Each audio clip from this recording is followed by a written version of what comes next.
Bisa dimulai. Enak berdiri ya us ya. Kesel mangkali yuk. Saya buka dulu. Oke, assalamualaikum warahmatullahi wabarakatuh. Terima kasih untuk teman-temanku yang hebat semua ini karena telah merelakan waktunya. Ini memang saatnya libur, tapi bagi kita guru itu sudah habis liburnya ternyata ya. Ya, jadi di sini saya akan menularkan. Kalau sedekah tadi bahwa oleh-olehnya itu terkait apa us? Kurikulum Merdeka. Ini saya mau menyampaikan terkait ruhnya yang harus kita punya sebagai guru. Begitu ya Us ya. Ini saya akan menyebarkan pemahaman dan pengalaman penerapan budaya positif. Begitu ya. Sebelum ke materi, coba sekarang saya biar teman-teman kayak tadi cuape ndak ngatek belas. Nah, sekarang coba berdiri dulu ya Ustazah, Ustaz. Berdiri dulu, kita akan meregangkan otot-otot. Bisa, yang mau ngedet juga bisa, yang mau molek ke kanan ke kiri juga bisa. Sudah? Nah, di sini saya akan mengajak teman-teman. Tadi Koim sudah menyampaikan terkait profil pelajar Pancasila. Kon boleh bareng YouTube. Ya, sekarang saya ajak nyanyi aja. Ya. Kita akan menyanyi lagu profil pelajar Pancasila dengan gerakan-gerakan yang kita ciptakan. Bagaimana gerakannya?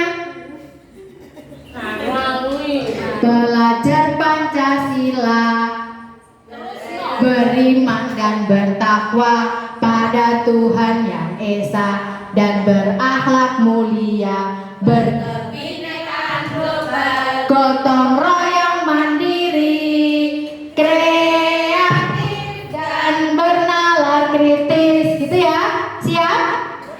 Oke, kita sambil bernyanyi bersama-sama ya. Hitungan ketiga mulai 1, 2, 3. Belajar Pancasila, beriman dan bertakwa pada Tuhan Yang Esa dan berakhlak mulia, berkebinekaan global, gotong royong mandiri, kreatif dan bernalar kritis. Lagi Ustaz Siti belum teriak, ayo lagi. Ya, Ustaz Koko sampai dengar suara Ustaz Siti. 1, 2, 3. Belajar Pancasila, beriman dan bertakwa pada Tuhan Yang Esa dan berakhlak mulia, berkebinekaan global, gotong royong mandiri, kreatif dan bernalar kritis. Oke, terima kasih semua teman-teman. Silakan duduk kembali. Nah, itulah profil pelajar Pancasila yang harus kita terapkan di murid-murid kita, karena sekarang itu bukan zamannya seorang guru itu hanya menuntut murid untuk menjadi apa yang kita mau. Tugas kita adalah menuntun mereka, ya, menuntun mereka supaya mereka bisa menjadi apa yang mereka inginkan. Begitu ya, Ustazah? Ya.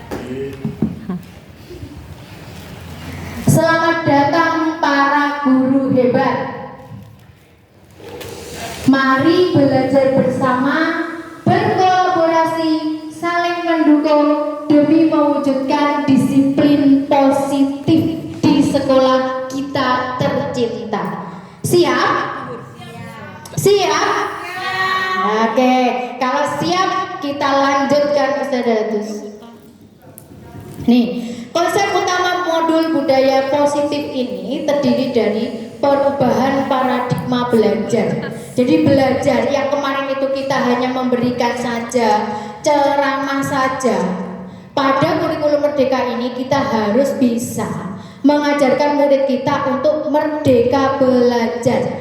Merdeka belajar dalam istilah guru itu harus bisa memberikan fasilitas terhadap anak-anak yang ada tipe belajar apa saja kemarin? Kinestetik, audio, visual. Ada 3 tipe belajar anak-anak, dan di situ tugasnya panjenengan semua untuk memetakannya. Begitu ya, siap? Yang ke berikutnya 2, disiplin positif. Disiplin positif ini bisa diawali dari diri kita sendiri sebagai guru. Contoh, datang sekolahnya tepat waktu, atau mungkin kemarin sudah retno kok wagi pada ya wis duwe anak kok iso ya teko esuk. Anak iki dijak sapa jane? Sing duwe anak iki sapa? Lah, begitu ya Us. Contohlah datang yang paginya itu Us. Meskipun dia itu sudah berkeluarga, punya anak, itu dia bisa datang pagi sampai dapat hadiah. Sopo sing gak pengen hadiah kaya Staretno. Ya, lanjut. Ketiga, kebutuhan dasar manusia. Kebutuhan dasar manusia ini terdiri ada kebutuhannya, nanti saya jelaskan di belakang. Yang keempat, motivasi perilaku manusia. Yang kelima, posisi kontrol restitusi. Opo iki restitusi? Nanti saya jelaskan di belakang. Dan yang berikutnya keyakinan kelas, tidak asing lagi bagi kita. Dan yang terakhir segitiga restitusi. Lanjut. Pembelajaran dengan paradigma baru. Pembelajaran dengan paradigma baru dirancang berdasarkan prinsip pembelajaran yang terdiferensiasi. Ya, yaitu tadi kita harus tahu tipe-tipe murid belajar murid kita. Kinestetik, audio, visual itu nanti yang kita kemas secara pembelajaran dengan berdiferensiasi, sehingga setiap murid belajar sesuai dengan kebutuhan dan tahap perkembangannya untuk mewujudkan profil pelajar Pancasila. Nah, kemarin sudah buat ya? Coba sekarang saya mau dengar itu. Nah, kemarin kan kita sudah buat itu lagu itu. Nah, yang terakhir kan ada azan. SD Alisla bersiap untuk kurikulum merdeka. Nah, coba sekali lagi. SD Alisla bersiap untuk kurikulum merdeka. Oke, jenengan yo yang bilang ya siap ya. Anu sing garis ki. Lanjut, disiplin positif. Dalam budaya kita, makna kata disiplin dimaknai menjadi sesuatu yang dilakukan seorang pada orang lain untuk mendapatkan kepatuhan. Kita cenderung menghubungkan kata disiplin dengan ketidaknyamanan. Kenapa untuk dibilang seperti itu? Disiplin kok ketidaknyamanan itu kenapa? Berat. Kenapa? Ada yang tahu? Mungkin bisa sini? Kok kita ngajarkan disiplin kok tidak nyaman? Maksudnya apa ya? Memaksa. Memaksa. Kadang itu Menekan. kita memaksa dan dengan nada yang tinggi. Itu maksudnya. Ya, berikutnya. Sebagai pendidik, tujuan kita adalah menciptakan anak-anak yang memiliki disiplin diri, sehingga mereka bisa berperilaku dengan mengacu pada nilai-nilai kebajikan universal dan memiliki motivasi intrinsik bukan ekstrinsik. Intrinsik ada yang tahu? Benar sekali saya Pak. Dia termotivasi dari dalam. Jadi kesadaran disiplinnya itu dari dalamnya, bukan karena orang lain, karena dimarahilah tadi yang dibentak-bentak seperti itu ya Us ya. Jadi dia sadar piye atau caranya menyadarkan muridku. Nah, nanti kita bahas. Lanjut. Disiplin positif merupakan salah satu cara penerapan disiplin yang bertujuan untuk menumbuhkan kesadaran serta memberdayakan anak untuk melakukan sesuatu tanpa sokongan, ancaman maupun hukuman. Nah, ini yang harus kita pelajari. Kita tidak boleh menghukum anak verbal ataupun non verbal. Hati-hati itu, sekarang lagi tren. Lanjut. Nah, ini tadi kebutuhan dasar manusia. Yang pertama, bertahan hidup. Coba jenengan semua bertahan hidup butuh apa? Makan. Terus apa lagi? Uang. Makan, minum, uang. Apa lagi? bersosialisasi itu juga penting loh teman-teman. Ya, itu adalah kebutuhan dasar kita yang termasuk untuk bertahan hidup.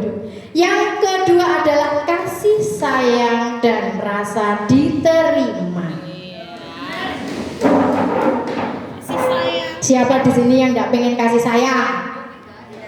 Nggak ada kan? Semua kan mau dikasih sayang, Kasih uang juga. dikasih sayang dan rasa diterima.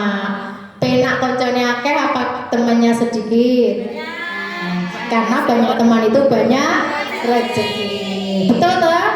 Ya, lanjut ke penguasaan. Penguasaan itu kebutuhan dasar manusia. Contoh, pengen bisa itu loh, penguasaan itu diakui. Jadi dia itu mau diakui kalau saya itu bisa.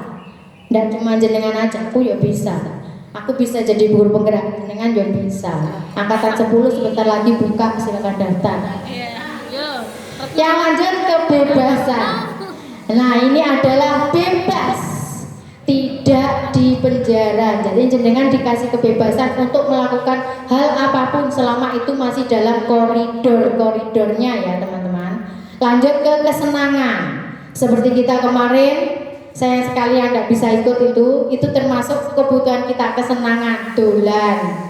Ya Ustaz Kobim. Oh, enggak melu. Nah, tidak ikut gara-gara ada musibah, anaknya sakit. Semoga tahun depan, tahun kapan nanti kita semua bisa bersama-sama lagi liburan. Lanjut. Motivasi perilaku manusia. Motivasi merupakan dorongan yang timbul pada diri seseorang secara sadar atau tidak sadar untuk melakukan suatu tindakan dengan tujuan tertentu. Nah, yang pertama, menghindari ketidaknyamanan dan hukuman. Jadi murid itu kita berkasih disiplin, ternyata ini loh, dia itu disiplin tapi dia itu hanya untuk menghindari ketidaknyamanan dari hukuman. Tidak senang sampean hukum, makanya dek iki yo disiplin. Itu termasuk intrinsik apa ekstrinsik? Ekstrinsik. Oke, lanjut. Mendapat imbalan atau penghargaan dari orang lain. Murid melakukan disiplin diri karena ia ingin mendapat imbalan, ini merupakan ekstrinsik. Ya, itu ekstrinsik. Yang ketiga, menghargai nilai-nilai kebajikan diri sendiri. Murid melakukan disiplin diri karena sadar dan akan nilai kebajikan dirinya untuk merupakan motivasi intrinsik sudah ada di dalam dirinya. Lanjut. Konsep disiplin dengan identitas gagal. Nah, hukuman itu ternyata dipandang gagal, Ustazah. Jadi mulai tahun ajaran depan kita minimalisirkan hukuman, ya, meminimalisirkan hukuman. Kalau bisa, tidak usah enak hukuman, ya. Ini loh, karena hukuman itu menyakitkan bagi murid, terus tidak nyaman, murid malah wedi, memaksa murid menyembunyikan kesalahan dan murid menjadi rendah diri, minder. Nah, yang berikutnya adalah dengan penghargaan. Kalau dengan penghargaan memberikan hadiah, itu ternyata hasilnya juga kurang maksimal. Karena dirasa tidak efektif, merusak hubungan, sifat iri. Ya kayak dikasih ustazah, kok aku kok orang, malah iri, malah ada rasa bersaing tapi dalam hal tidak sehat terus ya. Lanjut, mematikan kreativitas. Jadi murid engko malah melu tok, ndak duwe kreatif untuk mengembangkan dirinya. Yang berikutnya, menghukum dengan sistem ranking. Ranking ternyata tidak boleh, Us. Ya, jadi di Kulu Merdeka itu rankingan tidak ada. Mungkin nanti di sini masih ada ranking ya. Iya, paralel. Ranking paralel. Mungkin nanti bisa kita tindak lanjuti bagaimana kita menyampaikan terkait perubahan murid-murid itu dengan cara lain, dengan cara mungkin perkembangan. Kan kalau peningkatan siswa itu kan tidak hanya dilihat dengan nilai saja. Dengan apa saja, Us? Afektivitasnya dalam hal apa?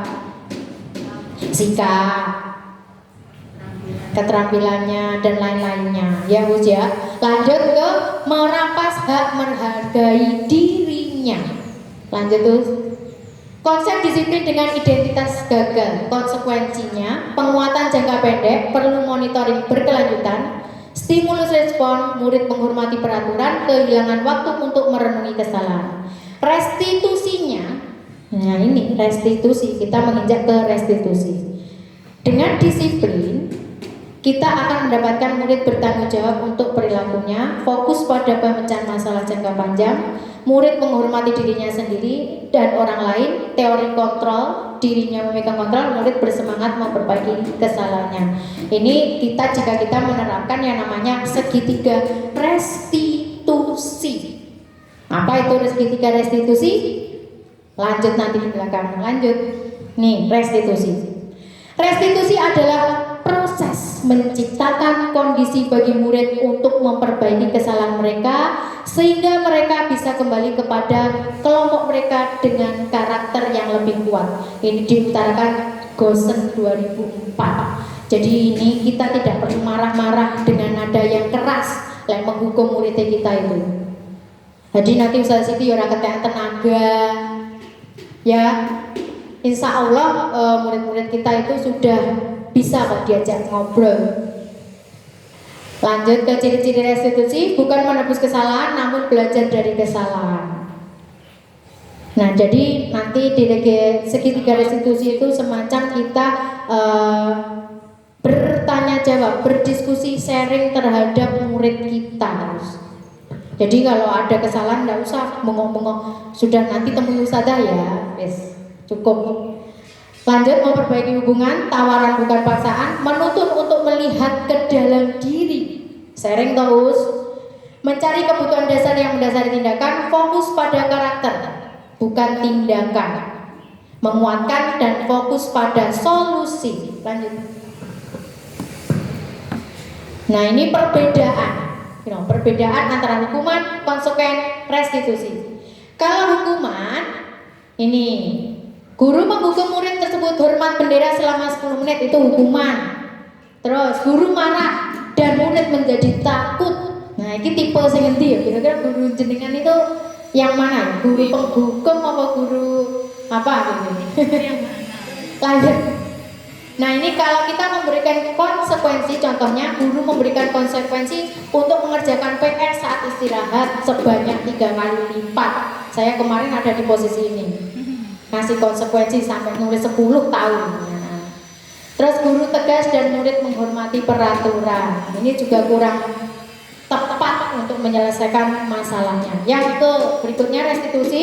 Guru menanyakan keyakinan kelas atau dirinya dengan membantu murid menyelesaikan masalah. Guru terbuka dan murid menghormati dirinya dan orang lain. Lanjut. Nah ini adalah tipe-tipe guru zaman dahulu sampai sekarang. Itu ada tipe guru penghukum. Tahu contohnya? Gimana?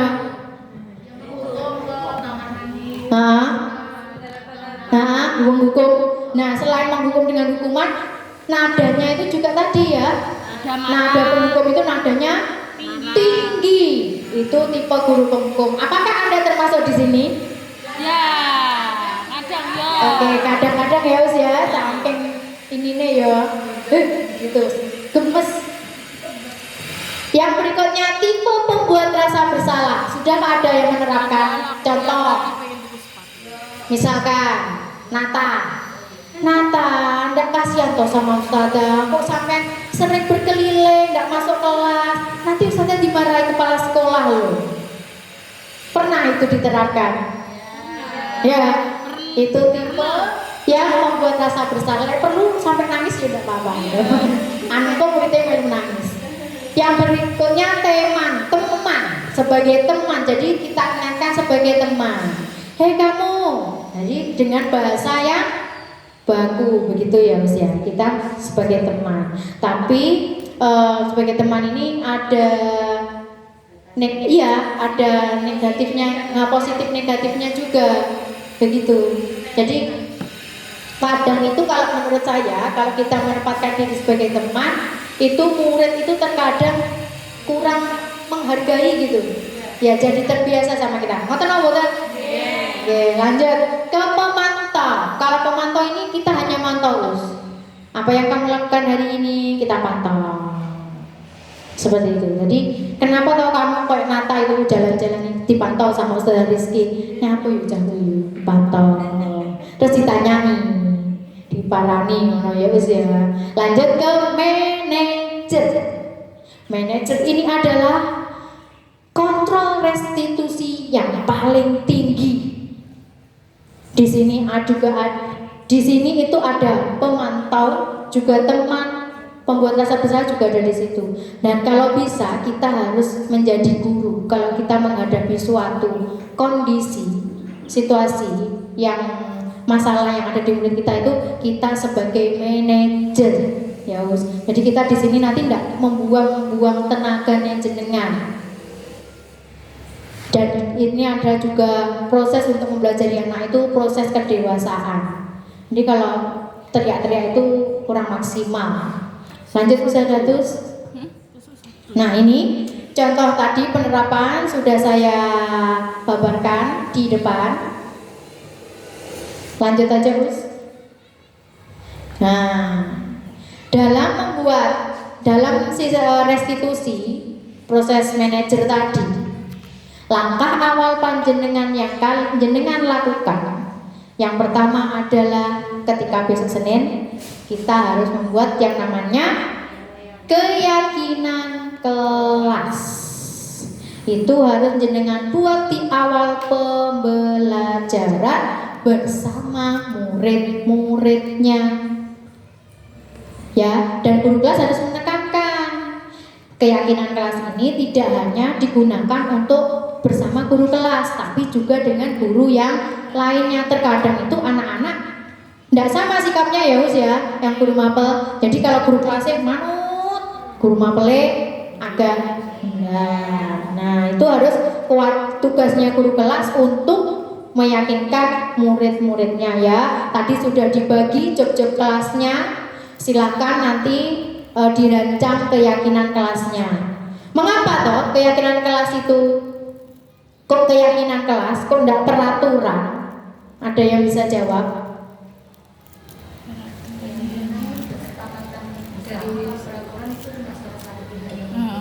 Nah, betul. Jadi kalau Saudara Ketua mengatakan keyakinan itu semua yang membuat. Jadi itu atas dasar kesepakatan bersama. Kalau peraturan itu yang buat cuma gurunya aja. Jadi muridnya itu tidak ikut andil dalam pembuatan peraturan. Jadi mereka itu kurang enak ke bahasanya Us. Ya Ustaz Fauzi ya. Napa Ustaz? Nah, ya. Nah, mengapa kita pilih peraturan tentang penggunaan helm pada saat mengendarai kendaraan roda motor? Nyapa yuk kira-kira ya. Ustaz Yaya, nyapa yuk Ustaz Yaya.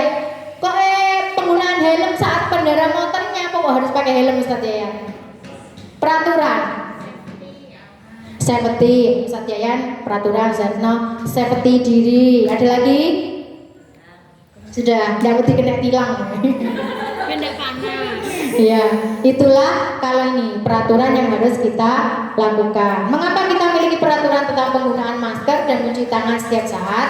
Karena kemarin musimnya COVID. Lanjut terus. Nah, kegiatan membuat keyakinan kelas. Yang hal pertama yang jenengan lakukan dalam berdiskusi adalah berdiskusi tentang peraturan. Jadi besok itu cara pertamanya adalah jenengan berdiskusi dengan murid. Ya, lanjut untuk merumuskan peraturan yang menjadi keyakinan dan berikutnya menempelkan keyakinan kelas seperti yang kita lakukan di belakang. Ya, lanjut. Ini contoh keyakinan kelas. Ya, kemarin teman-teman sudah membuat. Nanti mungkin bisa dipraktekkan lagi untuk tahun ajaran ini. Lanjut, Gus. Nah, keyakinan kelas itu lebih abstrak dari peraturan, jadi lebih jelas Us bahasanya. Terus berupa pernyataan universal, tidak dowo-dowo, cukup pendek saja. Dibuat dalam bentuk positif, sedikit saja akan mudah diingat sesuai dengan kondisi kelas dan sekolah agar mudah diterapkan. Yang berikutnya semua warga kelas atau sekolah dilibatkan saat membuat. Lanjut. Nah, sekarang berdiri lagi. Yuk, enak pengen ndak kesel, malah linggo sama kesel ngebokongnya tepos. Ya, ayo Bu Mel. Ya, di sini ini adalah penerapan budaya positif yang judulnya senyum salam sopan.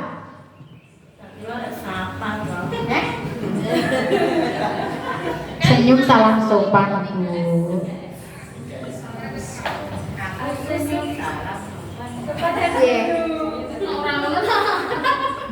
Gimana, Bu? Salam. Ada yang tahu? Tidak. Tahu yang mana saja loh. Boleh mulai sih.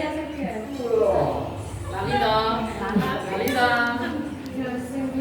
Bagian lagu. Lali dong.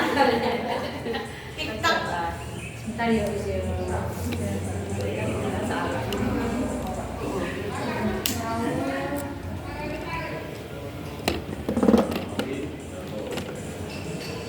Sini. Taruh mulet-mulet terus.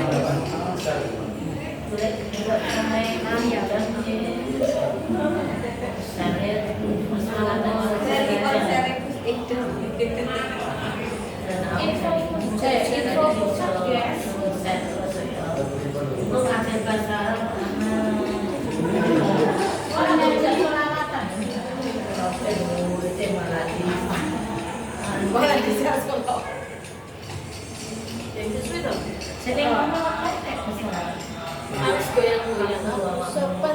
Sopan.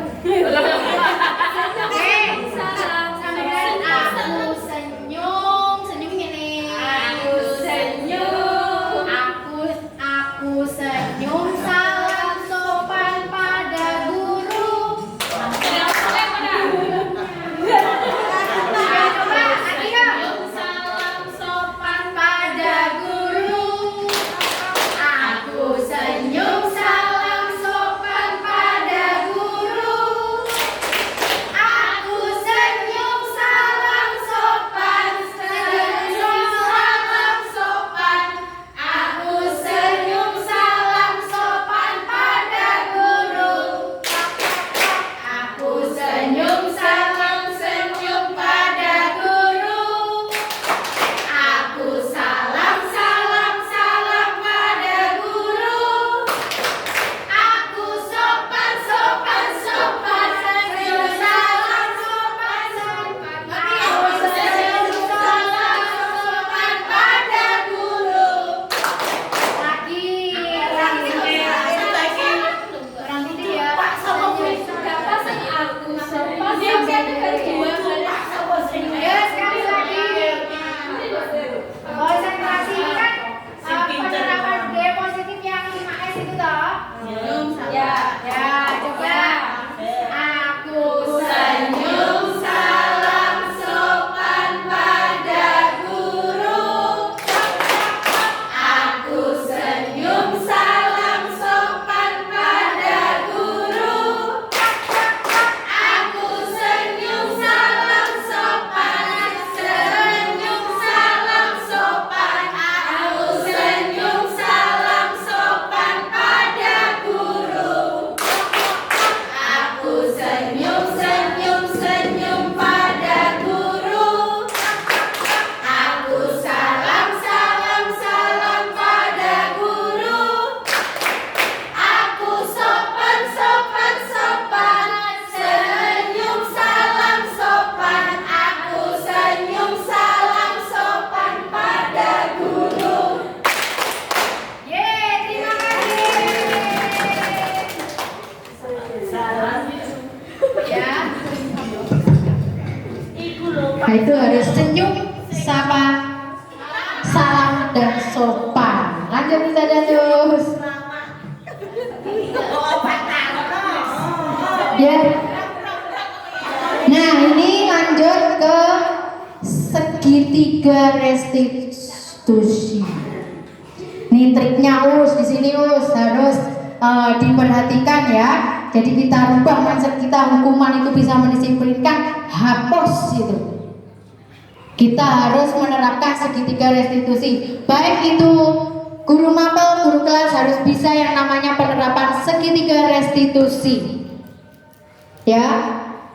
Jadi nanti kita saling ini ya. Dalam segitiga restitusi ini mempunyai 3 tahapan.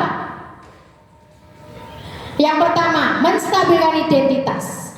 Kita semua akan melakukan hal terbaik yang bisa kita lakukan. Jadi di dalam menstabilkan identitas ini, kita menanyakan, apa yang kamu lakukan? Kenapa itu kamu lakukan? Kenapa kamu lakukan itu? Terus kira-kira itu perlakuannya gimana ya? Baik atau buruk? Nah, itu murid kita pancing dengan pertanyaan-pertanyaan itu tadi dalam menstabilkan identitas. Berangkat berikutnya, validasi tindakan yang salah. Kita memberikan perbuatanmu itu memang misalkan ya diejek temennya karena dia orang tuanya diolok-olok. Biasanya kan anak-anak kita kayak gitu ya usia. Nah, dalam validasi tindakannya salah, perbuatanmu itu memang benar. Itu kan bertujuan untuk mempertahankan kehormatan orang tuamu. Tapi kira-kira bagaimana ya? Sikap yang kamu ambil itu sudah betul atau salah? Nah, kalau dia sudah menjawab, sebaiknya gimana ya? Kalau hal itu terjadi lagi, apa yang akan kamu lakukan? Seperti itu ya usia. Lanjut ke menanyakan keyakinan. Kalau sudah kita ke tahap menanyakan keyakinan, tanyakan tadi keyakinan kelas yang sudah dibuat. Nah, ini tadi kesalahan kamu itu sudah melanggar keyakinan kelas atau tidak? Kita tanyakan pada poin apa dia melanggar keyakinan kelasnya. Karena keyakinan kelas tadi bersumber dari kesepakatan bersama yang sudah kita buat. Nah, itu harus kita lakukan. Jadi kita wajib mengingatkan murid kita terhadap keyakinan kelas. Itulah kalau negara kita itu punya undang-undang yang harus kita patuhi. Kalau di kelas kita punya keyakinan kelas yang harus dipatuhi oleh semua warga kelas. Gitu ya usia. Lanjut Gus. Nah, ini tidak usah lanjut. Nah, dalam penerapan program disiplin positif hendaknya guru memiliki standar kepribadian, profesional dan sosial yang baik, di mana guru mampu berefleksi pada posisi kontrolnya saat ini, bagaimana pelajaran dirinya sebagai seorang among atau manajer yang menentukan murid-murid menjadi insan yang mandiri, merdeka dan bertanggung jawab. Inilah standar pendidikan nasional. Lanjut terus. Nah, ternyata sudah selesai. Oke, sekarang ada yang mau ditanyakan apa enggak ya terkait penyampaian budaya positif yang sudah saya sampaikan dan terkait keyakinan kelas, segitiga restitusi atau yang lainnya? Monggo teman-teman, ada yang mau ditanyakan? Silakan. Sesi tanya jawab hanya 3 menit. Ya, ini. Tadi kan sudah dijelaskan untuk menumbuhkan motivasi intrinsiknya itu bagaimana caranya? Oke. Sebelum saya menjawab, ada yang mau menjawab? Oke, untuk menyingkat waktu langsung saja. Bagaimana tips untuk menumbuhkan motivasi intrinsik? Nah, ini tadi loh resepnya. Ya, kita dengan melakukan yang namanya tahap segitiga restitusi. Itu jawabannya, Us. Jadi, tidak langsung dihukum, Us. Kita tanya dulu dari hati ke hati anak itu bagaimana. Kenapa toh? Dengan bahasa yang harus kenapa toh kamu itu kok begitu? Nah, tidak seperti itu. Jadi kita dengan menggunakan bahasa ibu. Ya, seorang ibu pasti tahu dia caranya anaknya ben ampre dia itu mau curhat, mau sharing. Kita ketuk hatinya anak itu yang paling dalam, pasti bisa. Ya Ustazah ya. Begitu Ustazah Retno, ada yang mau ditanya lagi? Oke, yang lainnya silakan. Bapak-bapak. Sampun? Sudah mau kepikiran Jumatan ini soalnya. Oke, begitu ya teman-teman. Mungkin nanti kalau ada yang mau ditanyakan, bisa nanti sudah ada yang pakarnya Zanetti itu yang terkait itu. Saya ini masih di sini, kita sama-sama belajar. Saya bisa, jenengan juga harus bisa. Ya Us, guru penggerak Us, angkatan 10 buka dan Buddha. Ya, begitu teman-teman. Untuk menyingkat waktu karena yang bapak-bapak ini mau Jumatan juga, masih jam 11 loh. Oh masih ada waktu ya. Saya ada titipan dari Bu Direktur Kepala Sekolah dan lembaga